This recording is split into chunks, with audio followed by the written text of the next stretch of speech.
Hi there, friend. Just a quick announcement before we get into the show. We really hope you enjoy this episode because it's all you're going to get for a little while. Seriously, though, Jordan and I have a number of projects that we want to work on to improve the show and our processes in making it. In addition, we have some side projects in the works that you'll hear more about on our socials in the coming weeks and months. It's a laundry list, really. We want to bring more different content to YouTube. We want to improve patron awards. We have a custom t-shirt that we're really excited about coming out soon. Even a milestone giveaway that's rapidly approaching for good measure. And life and work schedules being what they are, sometimes in flux, we have little extra time to accomplish any of those things. So, we ask for your patience and understanding as we work on a bi-weekly release schedule for a little while. So, content still coming out. We're still releasing on Mondays, just every second week instead of every week. Hook and Chance is a constantly evolving endeavor, and we invite you to be a part of it. Ultimately, this show is for you. So we invite you to join our Discord or any of the socials you find on our website at hookandchance.com and tell us what ideas you have to improve the show. Help shape the content on YouTube and what that could be, and additional supplements that we're working on. So come be a part of the journey. Come give us a hand. We welcome your ideas. Anyways, on with the show. If you're vulnerable to psychic damage from roguish language, stay away from these gibbering mouths. But if you intend on listening to this podcast about enriching your fantastical group hallucinations, you're too far gone already.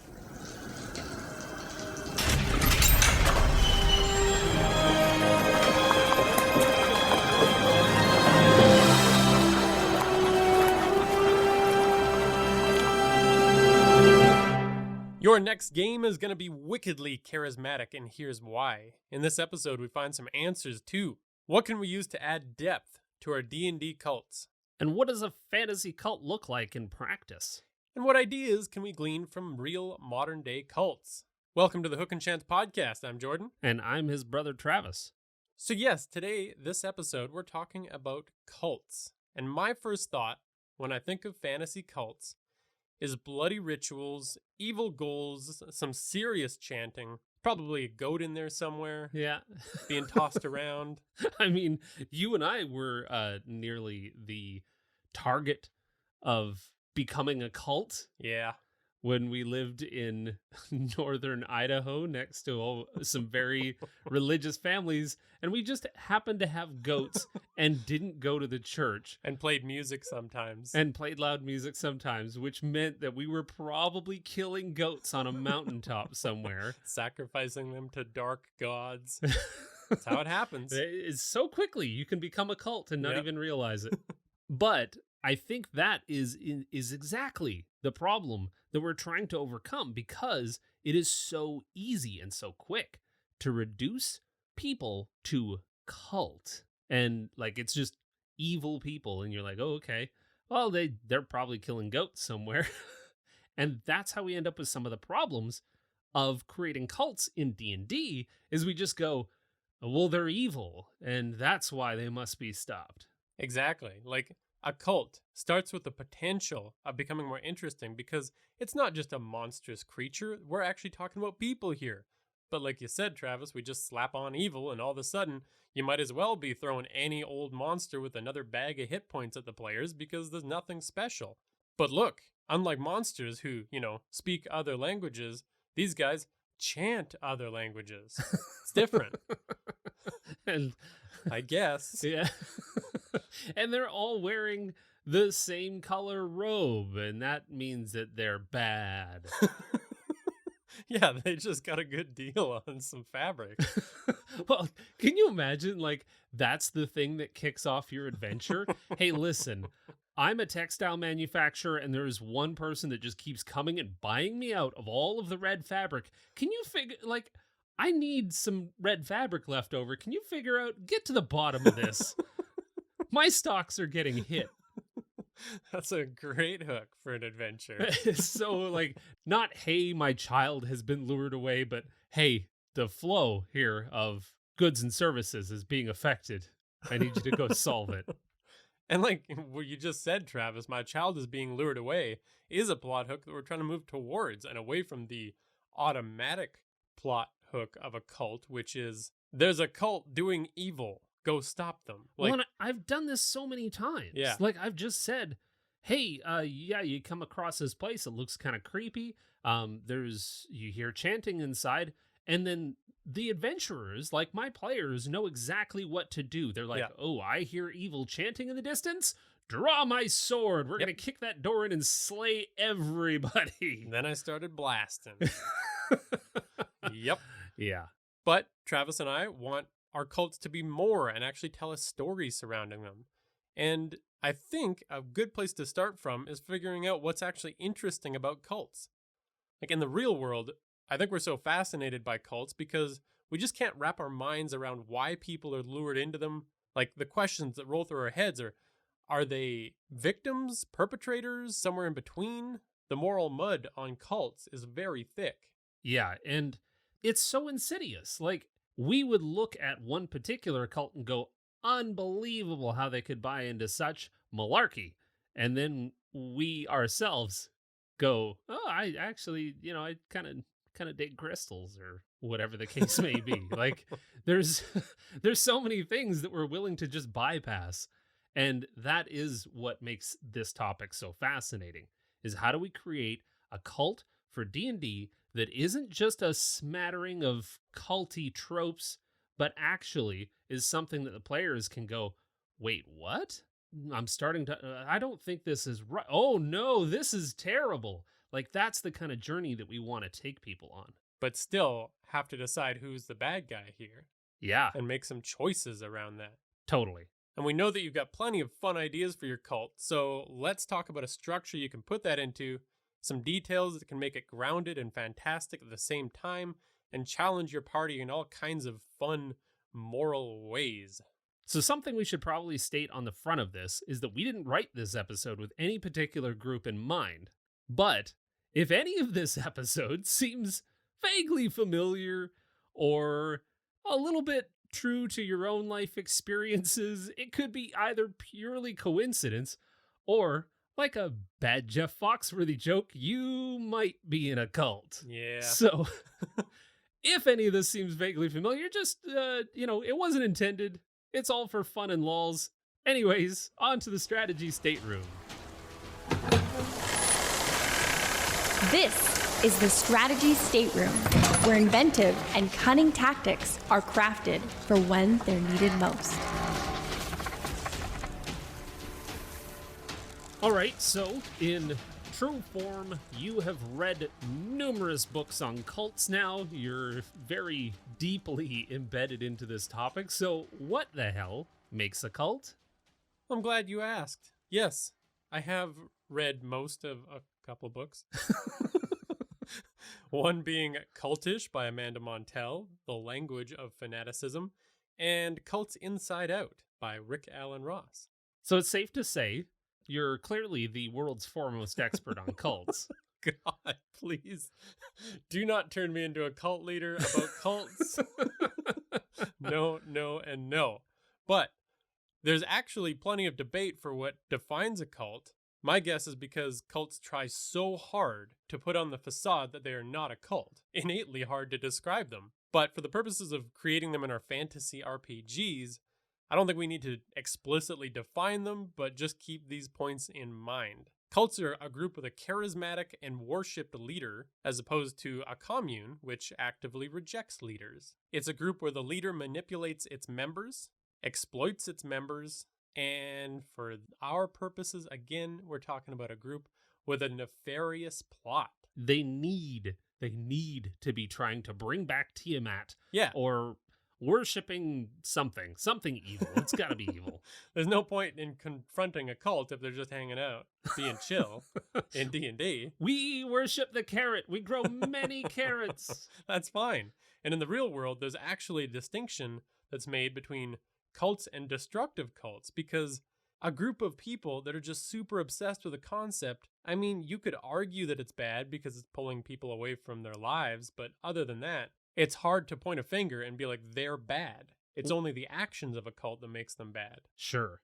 Like, I get that, because if we were working by that standard, gaming would be a cult. It takes Right. us away from our friends and family, and it puts us in dark rooms for hours and hours on it. Holy shit, I'm in a cult. Yeah. You could argue a lot of bad things about our lives, but moving past that, let's talk about the steps to designing a cult for your game. We've got determine a theme and a nefarious goal is where you're going to start. Then we need to create a leader. Then create some cultists. And then we need to design a culture around that cult. And then focus on those details to make it extra creepy and nasty. So let's start at the top. We need to determine a theme and a nefarious goal. Cults in fantasy games like D&D always start with some kind of a fantasy theme. And I think it's good to start here because it's going to flavor the rest of your decisions. You're going to start with that fantasy flavor and layer on the realism. It's a great way to blend them together and come out with something that feels like it fits in your world. Yeah.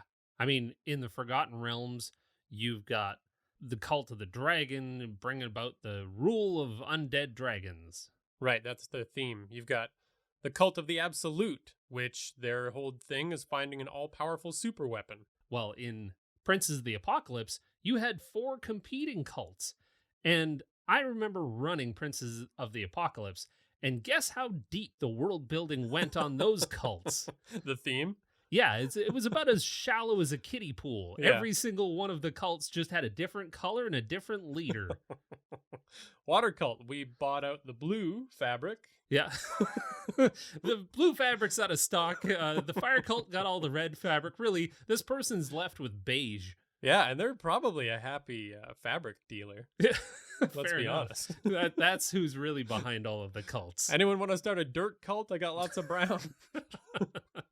And just like Travis and I, in Forgotten Realms, you also have the cult of the goat head. Is that what our cult is called? Yeah, I guess. I don't know. We had goats. They worshipped Orcus, and they just had a undead demon theme. So then we need to create some kind of goal. Yeah, adventurers have to stop something. And, I mean, we're not going to get too deep into this, get grand and specific, but any villainous goal is going to work here. Page 94 of the Dungeon Master's Guide has a pretty solid list to pick from, but you're good at coming up with those. You don't need our help. Yeah, I mean, this is really, you just take a random smattering of bad things to happen.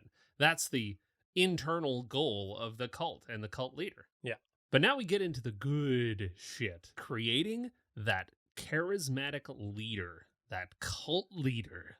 That's so fun to hate. So, in order to do this, we need to create a leader that follows rules that make a great villain for the campaign. And usually we want them as that. I think it's really evocative to have that good-looking, charismatic. Why are they all like real cult leaders aren't always good-looking and charismatic? Not always that simply charismatic, but all cult leaders in the real world have some kind of charisma that draws people in. Yeah. That lets them create themselves into that worshipped figure. I see. Like, they're so manipulative, they can be a lumpy turd and find a way to make them seem attractive and charismatic. Yeah, like, for example, we'll be mentioning Scientology a couple times, but L. Ron Hubbard, it's not like he was out there making charismatic speeches. He was writing his ass off and luring people in through his writing. And he wasn't on the cover of any, men's health magazines at the time. So he wasn't overly attractive, but here we are. Yeah. But in D&D, that's a pretty fun spin to put on it. Like just that charismatic face that comes across as well and good intentioned. And the more you learn about them, the more you realize that they are a sociopath that is manipulating everybody around them. Yeah, like you need to respect them and then come to just loathe them. What are some of your favorite creepy cult leaders from comics or movies or games? Well, I was thinking about this for a while, and then I realized that everything comes back to Batman, and I kind of hate myself for it. But here we are, because I think Ra's al Ghul is a really good example of this from Batman Begins. Yeah. Well, he also had kind of the end goal that you can sort of align you're like, okay, yeah, people are kind of bad for the earth, but exterminating everyone? Yeah, in a very aggressive and Yeah. messed up way. Yeah. Okay. I don't know. You know, the one that jumps to my mind is Joseph Seed from Far Cry 5. What I thought was really cool, and like, hats off to the creators of the Far Cry series, because every single one has just been an awesome villain. Yeah. Like, my God, they're so good at doing this. They flesh them out. They really make them into characters. But Joseph Seed was something special because he was so just kind of crazy in terms of everyone on the outside, like you as the player, could see immediately how nuts he was. But then, and manipulative, like on the surface, it was just, it started off that way. You're like, holy shit, this guy's a nut job.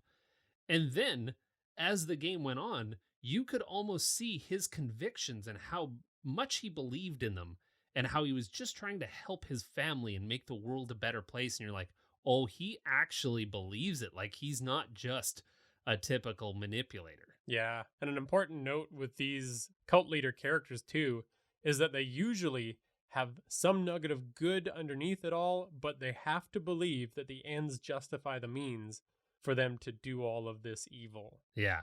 I also think a good video game example is Handsome Jack from Borderlands 2.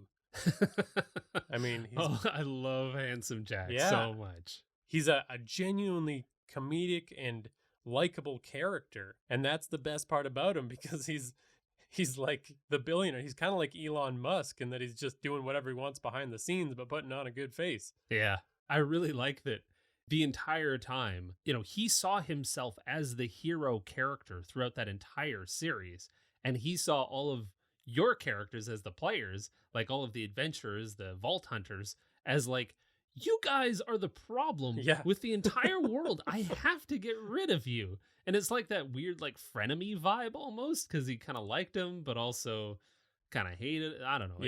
It was a really good vibe. Love-hate relationship. And I really like using a trick that I stole from Borderlands to convey that villain's personality, is to give the villain a one-way communication with the party. So they can kind of just throw taunts and insults and help to make the party hate them that much more by the time they reach them. I love that. Being unable to like strike out against the person that's just needling you the entire time. Yeah. Okay, so we actually need to get to something applicable in building our villain. So what are some of the techniques that cult leaders use to elevate themselves to this status? Well, generally, they're manipulative in every way. Their personality traits are mostly practiced, fake, and overwhelmingly positive.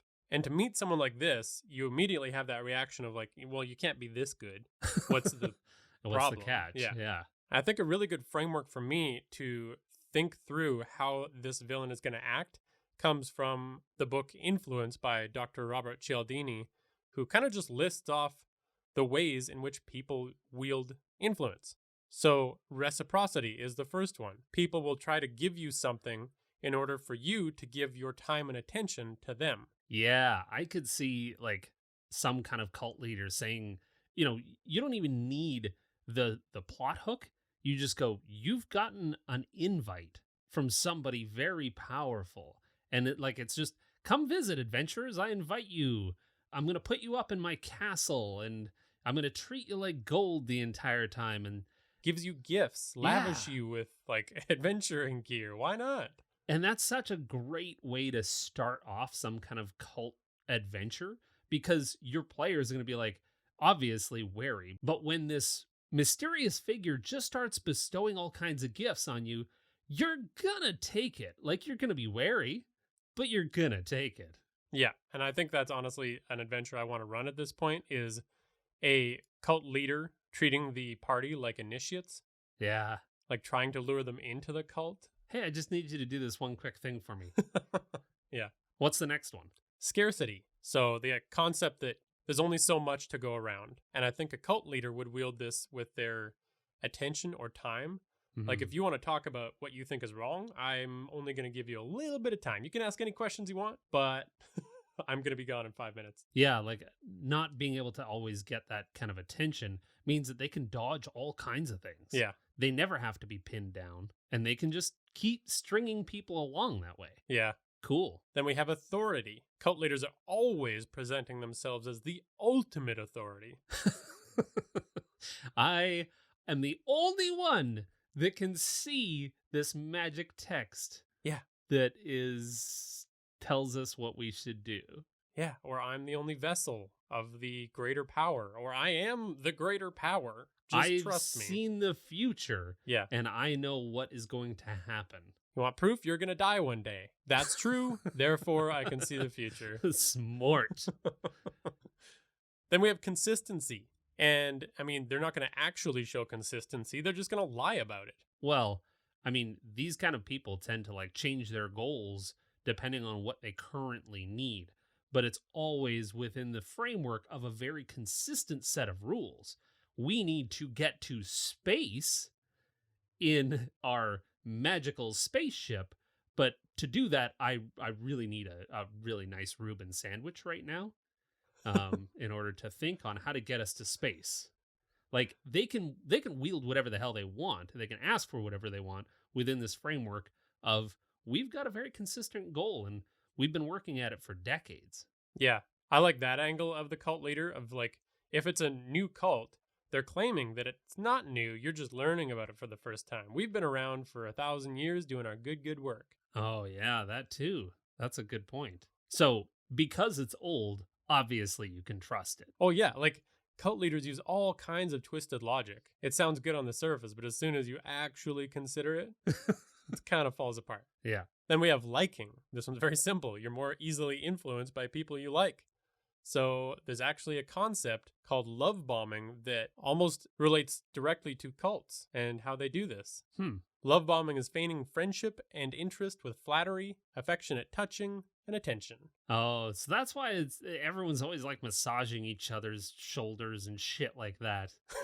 Yeah, pretty much. Don't fucking touch me. Yeah, you enter the cult and they start petting you down and telling you how smart you are, and oh, you've arrived. You've made the best decision in your life. And honestly, I identify with this one a little bit because, to tell a bit of a true story, when I was wandering around Hawaii, I had moved there by myself and I didn't know anybody, and I was wandering the streets kind of subconsciously looking for a friend, and this couple of people came up to me and they were being so nice and so kind, and we chatted for like 10 minutes on the street. Oh, and no. then they invited me to their religion. Of and course. I walked away. But it's like, wow, I get how you get people. Yeah, and when you're in a vulnerable state like that too, of not knowing anyone, you're a lot more susceptible to go along with almost anything. Yeah. So instead, I walked down to the beach and fell asleep. Obviously, that's the natural next step. Fall asleep on a beach. Talk about risky behavior. Don't go with the two strangers, but just go fall asleep on a beach somewhere. Much safer in my mind for some reason. Oh my goodness. Then we got social proof. Cult leaders are always trying to prove that they are respected and trusted by the people that you respect and trust. Ah, yeah. They're bribing officials. They're donating to good causes. Oh, yeah. Other causes that you have a vested interest in. Yeah. And there's another logical fallacy, the concept that, if I've done one good thing, I must be all good. Oh, yeah. No. Well, and then, you always have this stable of corroborators that will heavily benefit from the support of the individual that are always talking about how good they are. Oh, yeah, no, they're a great person. But they have a vested interest in seeing that person succeed. So I could very easily see like a cult leader building up, they've got their cult, they've got their cult of true believers, but then also treating, random villagers to wonderful things. Yeah. And why not build up a small village outside your culty temple so that when the adventurers arrive and they go, what the hell is this? We were expecting some malevolent temple, and there's a tiny flourishing village here. Yeah. And everyone goes, oh, they're great. I mean, they believe some strange stuff, but they're really good. Like they help us. They actually gave us homes, all of that kind of stuff. Then you got more moral grayness, because if you just go kill the cult leader, what happens to the community? That's why it's so easy to bust into that temple, because there's no downside to it. They're about to bring out an evil god. Yeah.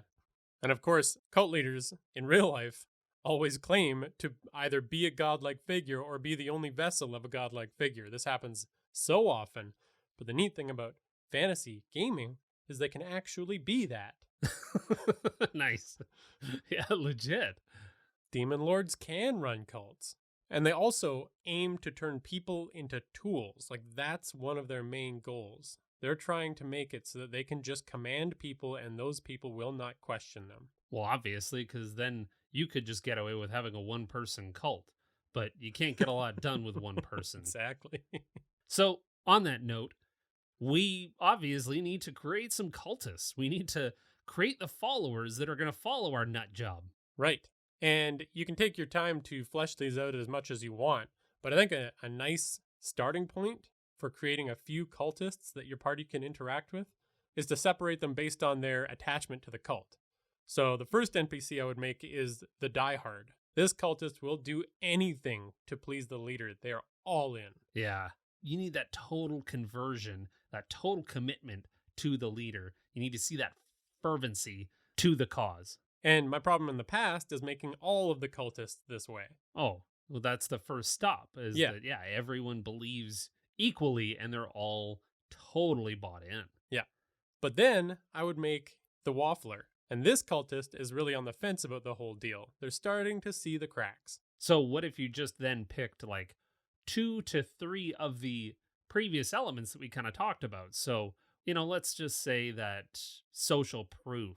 Obviously there are some other people within the cult that maybe don't fully believe, or they kind of know that the secret is that they've not been around for 6,000 years, that they've only been around for like 30. So it's like, oh, that's kind of weird. I'm starting to question. Or, they know that town mayor was bribed. They're not just an actual supporter of the cult leader. Yep. And the third NPC I would make is the terrified. This cultist wants out real bad. They know a lot, but they also know if they open their mouths or run, they're going to be killed. That exit cost that we're going to talk about here in a little bit, like that is a massive motivator for anyone indoctrinated into a cult. Is if I leave, I'm losing everything. And I'm, in the case of an evil, fantasy cult, I'm probably going to be killed, or I'm going to be sacrificed, or I'm going to be like, there's worse fates than death in this fantasy world. But I like the idea of, the party coming across this character and you can see it in their face and their eyes. Like, you just roll an insight check and you can tell this person is terrified with every moment. They're putting on a brave face. Yeah. But yeah. They know something. You could get it out of them. Yeah, and with these basic 3, you can pop them in anywhere you need them. Add a little role play to your party clearing out the temple. Sure. Now we need to get into some details. So we need to actually design a culture. And for this, you can, of course, use our culture creation worksheet that is on our website, and it can guide you through all of these steps. And I don't know if we've ever mentioned this, but it's free, by the way. You can just go and download it. Like, we're not asking for anything. So download it willy-nilly, use it. Hopefully it's helpful to you. But you can also hear the episode where we created this culture creation worksheet in World Building with Culture Creation, which is episode 60. Anyways, on with culture creation. Right, and we're not going to go through the entire thing here. We're just going to kind of give you some things to keep in mind as you design your cult's culture. And I think when you're designing it, you kind of have to think about it in 2 halves. There's the face culture, which the cult leader designs. It lures people in. It's what's presented to the general public.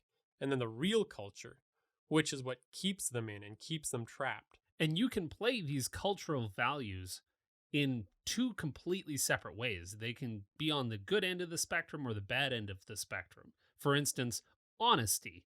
Like, how could you say that honesty could possibly be a bad value? Or as a cult leader, I can take advantage of that value of honesty, and now everything I tell you, I'm saying, obviously I'm being honest, so that's my value, and that's so much easier for me to lie to you. So let's talk about some of those values. And on the front, we need the ones that sound good to an external audience to lure people in. Yeah. And they're usually based on the values of the surrounding culture. And I know this is getting pretty deep into world building, but like, if you're building a cult that's in a dwarven city, they might start with some cool dwarven values, and then they start to twist them, and gets worse and worse the deeper you get. Yeah. I mean, Scientology appealed to folks looking for self-improvement, very popular at the time. Like, this is how it describes itself. It's a practical religion built on workable principles that increase your understanding and ability to better handle life. I want in. That sounds good. I want to handle life better. But I also like how vague as shit it is. So unspecific. We're not going to tell you any tangible takeaways. Yeah. And I think tied into this is you got to have a good sounding name to support this. Like, for example, the Cult of the Dragon, they're not handing out pamphlets that say Cult of the Dragon. No, you're going to question Cult of the Dragon immediately. So how about the House of Confidence? Ooh, I'm in. That sounds pretty good. I could use some more confidence. And kind of an interesting aside about real cults, finding common traits among folks that end up joining cults has proven real tough for researchers. Like, there's no reliable metric found so far for who ends up falling victim to cults. Oh, that's really powerful because, like, we would typically play the villagers in the cult as one type of person, kind of gullible, Yeah. maybe a little stupid. Like, how could they possibly? Well, I will assume that they're not the brightest. That's really That's not powerful. Is true. that Yeah. anybody could fall prey to a cult very easily. And all they've found so far is that people in their weaker moments, and every human being on the planet has weaker moments, Sure. that's when people fall prey to cults. The closest thing to getting some kind of unifying factor is that idealism is what draws people into these cults because they want to be a part of a greater good and they want to actually serve that face culture. And everyone is idealistic about something. Yeah. Wow. That's dangerous. Yeah. So let's talk about the actual inside culture of our cult. So what actually happens once we get in there? Right. So the real culture is one of obeying the leader. That's the only value inside the cult. Everything they do has been designed by the cult leader, and it's just to keep and control the members. So we need like an initiation that really tries to help figure out who is going to be 100% into the cult. Yeah, and I feel like this is a huge part of how to think about cults and like a major component of cults. And you might not be able to use all of this, but maybe it'll spark an idea or two for your games. The first step of their initiation is to lure people in with that face culture. We talked about that. Then love bomb them. All existing members are trained to do this for initiates. Oh, as soon as those adventurers walk in, they get every single one of the members just pawing over them. Oh, Yeah. Look at the brave adventurers. Complimenting their individual features. And oh my gosh, that bow, you must be such a skilled hunter. Yep. Then you got to get them invested with time or money or energy. The cult is now asking them to do some favors or tasks. Maybe just donate a little bit. It's going to a good cause. That's all you need is just one of those adventurers to donate a little bit, and now they're in. Then you have to create a system of morality that obfuscates the fact that it's basically instructions on being a good follower, not a good person. So you see this in a lot of cults that kind of branched off from a religion where it's service to a higher power is the ultimate form of morality. And guess who that higher power is? Well, it's me. So Go figure. That's convenient. Then you create a system of exclusive terminology that creates the desire to understand, and it creates the separation between us and them. You got us, the cultists, we're good, and you got everyone else who doesn't know the language. You can immediately spot them. And it's why we've created secret handshakes. Yeah. And Scientology has created a literal pair of dictionaries with 3,000 specific terms. And there are so many like secret decoder rings and magical tattoos and secret handshakes and high fives and waves. So not that you need to create 3,000 for your cult, but if you just pepper in 2 or 3 of these, it'll kind of create that air. Yeah. And you might be thinking like I was about the fact that every specialty needs specialized language. Like every trade or every career needs some form of specialized language. It isn't that weird to have it. But the difference is that cults will do it in unnecessary ways, like making an acronym that adds length to the word rather than shortens it. So it's like you're just trying to keep people out. Yeah. Then you got to convince them that anyone that criticizes the cult doesn't understand them. Any criticism is evil. Yeah. Yeah, the cult's good. And so anybody that doesn't like them must be morally bankrupt. Yeah. And probably not have the same heart and soul. They must not be good people deep down. And honestly, in order to keep yourself true to the cult, you might want to separate yourself from those people. Oh, yeah, definitely. Because they are the wayward flock. We need to help them and fix them, but don't let them get too close. Yeah, because not then they'll until mess they're you up. in. Mm-hmm. Then you got to slowly take control of their habits and routines. You create a complete lifestyle for the cultists so that they don't even know what they do if they didn't have you telling them what to do. Oh, yeah. Routines and rituals and everything's taken care of for them. Then the individuals start to become eerily similar to the leader in demeanor and behavior because that's all they know. yeah. They're totally cut off from the outside world. And all of this exists to set up steep exit costs because if you even think about leaving, you got to ask yourself, where are you going to live? What money are you going to have? Who's your community going to be? Are you willing to take the chance that we're wrong? And that's how we end up with people that don't actually believe but just cannot leave because they would uproot and destroy their entire lives. Yeah. So this is where we can really start to throw some of that fear in those villagers' eyes when they go, oh my God, once the veil has been dropped, then they can actually be normal about it and be like, listen, I did not believe in this from the start, but now that you have murdered everyone in that temple, my life is over. Like, I have to move. There's no infrastructure here anymore. Like, all of that kind of stuff starts to fall apart. Yeah. And so to fantasy this up, the cult leader could give members magic items that stop working on exit. Ooh. They could design some kind of Professor X style tracking system for their own cultists. That's good. Like, you're not getting away. I will always know where you are. You could give cult members the option to exit through the Gauntlet of Abandonment. Does that sound fun? That you sounds can go. like a great time. Just step through this beaded curtain, and behind there you're going to find a long hallway, and it's going to be a very unpleasant exit. Are you sure that you don't want to just stay another day? By the way, we don't know what happens to people in there. There's just a pit, a chute that goes into a fire at the end. Yeah. Or, of course, this one's fun. They could give rewards to cultists that bounty hunt those that got away. Oh, shit. Yeah. That's not fun. Getting dark. All right. Let's wrap this all up with just focusing on a couple of the details that can really add some realism and bring your players into this fiction by focusing on a few details. Yeah. So one that I think is really interesting, and I think with a little bit of consideration can make a big impact in your games and the way your cultists speak, is the idea of thought-terminating cliches. So these are common in our everyday, but cults use them specifically to shut down thought. It's a form of loaded language intended to end arguments and quell cognitive dissonance and just shut down a cultist's individual train of thought. So, well, that's your opinion. That's one of them. Yes. Got it. Because Nailed it's it. hard for me to argue with the fact that you're calling facts opinions. Let's agree to disagree is another one. Ooh. Because you're not saying you're right. You're not saying that facts matter. You're just saying we'll never know. And I love that because as soon as one of the players at the table says, hey, what are you doing here? Like, this cannot be good. You can't possibly...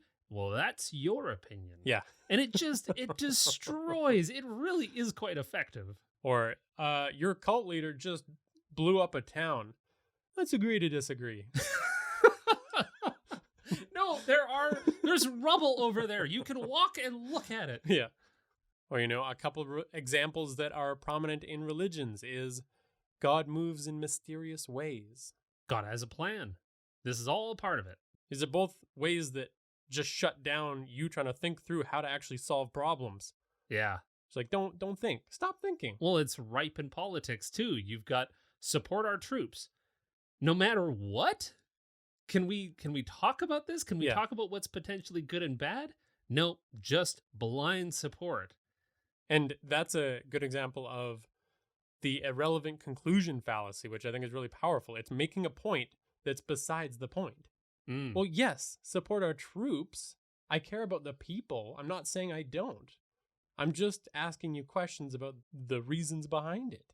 Well, and it's the whole like, we better align ourselves with a color, red or blue, orange in Canada, if you'd like. Yeah.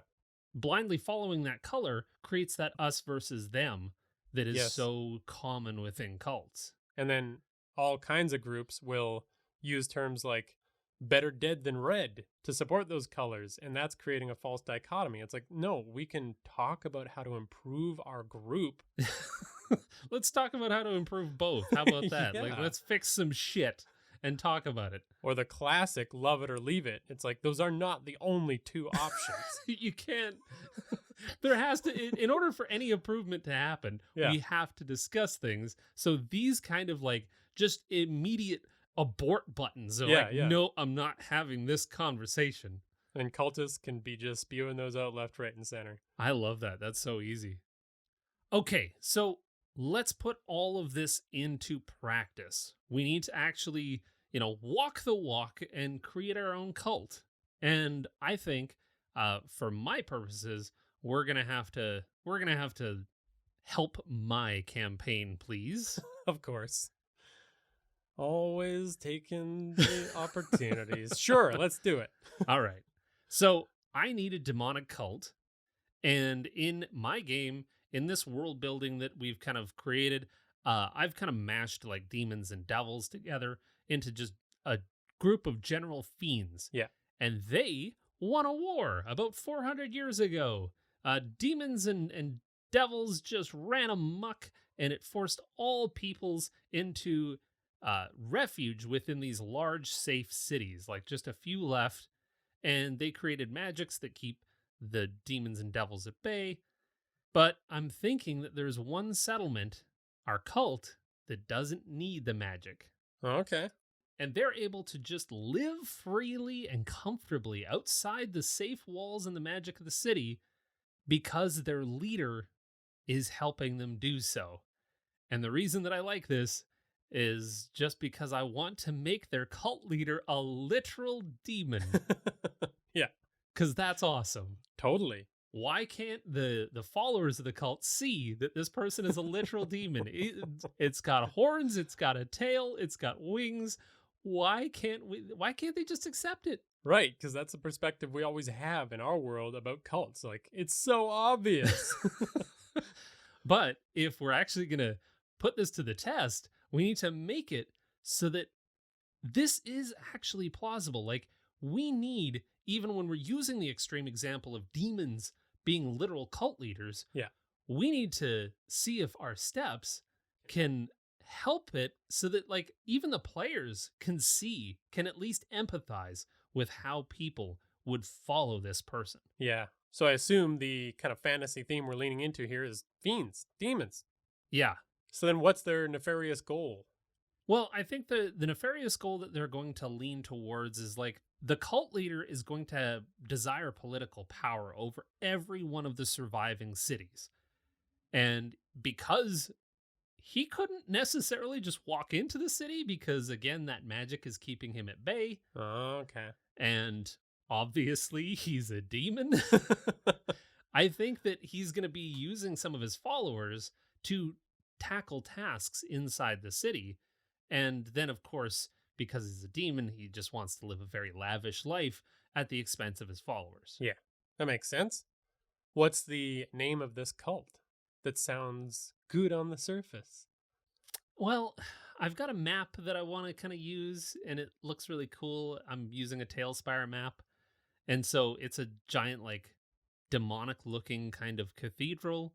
So I think something that kind of sounds vaguely culty would be the Children of the Steadfast Cathedral. Ugh, I kind of just get creeped out hearing that name because it's so culty. It's But again, so culty. it's like it could be perceived as all right. Well, the leader, his name is going to be Zeleth Azamok. Very demonic. Yeah. What's his deal? Well, I mean, obviously, he has to be attractive and charismatic, and he's going to have huge horns and wings.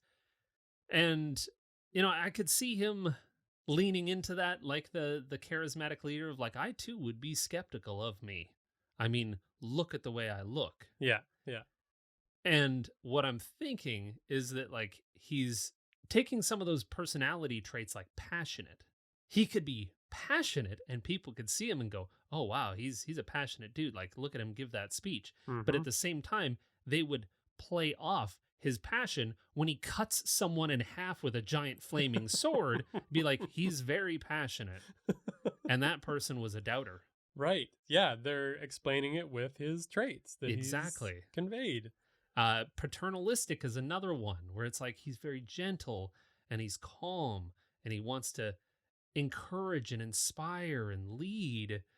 And then when again somebody does something wrong, the paternal side comes out again in a different form and they get the beat down. Ooh, I don't like it. Punishment. Yeah. So things like that. I like it. And I think you could work in a few of those influence steps in there too. Oh, yeah. Like consistency. I could see the idea that he's pitching, like, we were around for thousands of years. And yes, the demon wars have weakened us, but we made it through. No other group can claim the same. Yeah. Yeah, because, like, the rest of the world is huddled in cities and they're just brazenly out with no walls, no magics keep it. Well, that's because he's a demon. Of course he was able to. And yeah, like we've been around for thousands of years. Most shit was destroyed. So there's no record of a lot of this stuff. You can't corroborate it. You just have to accept it at face value. Cult leaders always make claims that can't be proven. Or authority. Like, maybe he was a normal man, but he stepped up to save the organization by negotiating peace. This is his story anyways. Oh. Even though he's just been a demon forever. Yeah, like he's keeping the demon, like he's somehow used his diplomatic ways to, influence the surrounding demons. I like that. I think he could also use that scarcity piece. And if he has, in this fiction that world building we've created, there is so much demon blood spilled on the entire world through these wars that it's kind of tainted everyone. And they have all got some, like, a lot of people have demonic traits, but I could see him using that to his advantage and saying, you know what, I look like this and I could turn into a worse demon and I need to use about 20 hours of my day fighting back this curse. And I am doing this nobly. Yeah. And I could see him saying that it's like, it was part of the deal that he had to make with the demons is to take on the curse or something like that. Oh, that's good too. Yeah. Yeah, and so he only has 5 minutes for his followers every day. When really he's just like playing cards or something in his tower. Just indulging. Yeah. So I think their culture is one of like resilience and perseverance in the face of oppression. They love that aspect. Like, look at us. We're living boldly and freely in this world that is honestly a trash fire. Like, you should probably, whatever we're doing is probably pretty great. And you should probably join us. Yeah, you actually touched on something there, Travis, because that's another thing that real cult leaders use to defend themselves is anytime anyone criticizes them, they just use the word oppression. Go figure. Yeah. Yeah. Oh, man. Well, I like going back to that whole like mythology of this person is that all of the defenders of this cult leader, whenever anybody says like he's a demon, you can see that, right? And again, going back to those, phrases of like, that's just your opinion. Like, you don't know where he really comes from. None of us are old enough to remember. Yeah. It is what it is. It is what it is. God, that's so good. The pitch for this place is really, you guys are playing in a game that's heavily influenced by like gang life. And within the city, there's tons of lawlessness and it's not a great existence because of all of the demons that are constantly like everything's kind of disrupted by this. So they would get followers no problem with the pitch of, are you tired of this lawlessness, of this crime, of all of this death? Yeah. You should seek refuge with us. Yep. You'll get a safe home, Everything will be easy for you. Peaceful, Yeah. serene out in the wastes of this aftermath. And of course, we have to live in service to Zeloth. It's of the highest order because he works tirelessly to keep us safe. And he only has so much time in a day. Yeah. You get given a home upon your arrival. They're getting together as communities and slapping up homes like in half a day. And anybody that wants to come has one. There's one ready for you, along with a furry friendly pet that they gift to you. Your choice. Oh, that would be that's evil. Yeah. Giving somebody a pet that that's bad. Well, you could just throw whatever rewards your party is going to like at them. I mean, you could give everyone in the town a +1 suit of armor with fire resistance or something. Ooh. Just get wild with it. That could be such a lure for the players, especially if they hear that you get a +1, breastplate or something like that upon entry. Of course you're going to go for that. And it can almost be like one of their, everyone in the cult needs like a black robe kind of thing. They all get this breastplate. Yeah, that's way more tempting. And I like that anyone in the community, if any criticism comes from their leader's demonic appearance or from any arguments of substance, they just throw a thought killer. Those are city thoughts. Stop with your silliness. Yeah. Another way to kind of keep the doubters at bay is any questions are brought to the lieutenant. Like, obviously, this person would need somebody to run the day-to-day or probably help, somebody who's in on it, somebody who recognizes but like, maybe they're extremely tough and brutalistic and, they're able to do like good cop, bad cop all the time because they've got one person that is the war side of things. And should shit go down, that's where the lieutenant comes in. But any questions, any doubts are brought to that person. And it's like, I don't really, no, I'll just live with my doubts. Thank you very much. Oh, you have a question? Come on over. You just have to do a one-on-one meeting with the lieutenant. It's in a large chamber. Go to the Enlightenment chamber. Yeah. With like torture devices hanging on the wall. He's sitting at a desk that's like 100 yards across from the door that you have to awkwardly walk to. I like that. It's all intimidation. So we've got lots of steep exit costs. They have to leave the community. They don't get the protection. Demons can attack them. They got to go and live in that squalid city of crime and filth. Yeah, we got everything we need.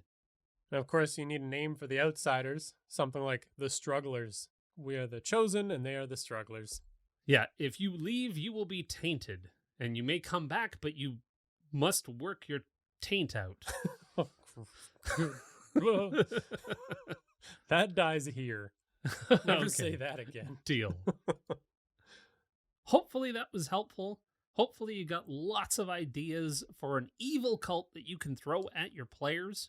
And do share with us any evil cults that you created off the back of this episode. We would love to hear what diabolical things you're putting your players through. Absolutely. We love that kind of creepy stuff. You can throw it to us on our Discord or reach out to us on Twitter or just comment on YouTube, whichever vehicle you feel like using. And thanks as always to our charismatic patrons. We would happily follow you as you try to resurrect an elder god of terror and destruction upon our world. Sounds good. And a special welcome to our newest patron, Marley R. And thanks, Gar the Pirate. Time Warp. Nico Y. Zach G. No Ma'am. Michelle T. Antenius. Alan E. Matthew T. Felix R. Chris F. The Senate. Lucas D. Lila G. The GM Tim. Thomas W. Tyler G. Ty N. Heavy Arms. Eric R. Aldrost. Leprechaun. And Will H.P. Thank you all so much. Thanks also to Tabletop Audio for the sound effects that you heard in this episode. You can follow us at Hook and Chance on Twitter, Facebook, Instagram, or Reddit. You can also join an awesome community of players and DMs by joining our Discord. That's where you can come and share all of those ideas that you got for your own cult. Thanks for listening, and never question us. So please do.